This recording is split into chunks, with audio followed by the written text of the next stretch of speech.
আমাদের আজকের প্রজেক্ট হচ্ছে সুপ্ত আগ্নেয়গিরি। আর সুপ্ত আগ্নেয়গিরি আমরা এটা হচ্ছে জানি যে সুপ্ত আগ্নেয় যে সকল আগ্নেয়গিরি বেশ কিছুদিন শান্ত থাকে এবং কি মাঝে মাঝে সেটি জ্বলে ওঠে, তখন তার যে বিস্ফোরণটা করে সেটা হচ্ছে সুপ্ত আগ্নেয়গিরি।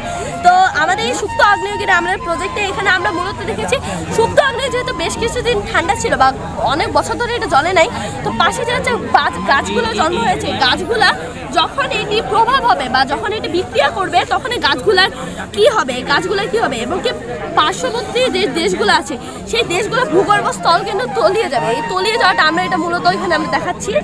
যখন এটি বিক্রিয়া হবে তখন এখানে যে হচ্ছে উপরে যে গ্যাসটা উঠবে, এটা আমাদের ট্রপোস্ফিয়ার এবং স্ট্র্যাটোস্ফিয়ার নামক বায়ুস্তরে আমাদের ক্ষতি করবে। এই ক্ষতির কারণে আমাদের বৈশ্বিক উষ্ণায়ন এবং কি আমাদের যে হচ্ছে গ্রিন হাউস প্রভাব এটা অনেকাংশে বৃদ্ধি পাচ্ছে এবং কি আমাদের অনাবৃষ্টি, অতিবৃষ্টি ইত্যাদি আমরা হচ্ছে এখানে মূলত হচ্ছে এই সমস্ত গ্যাসের কারণে হচ্ছে।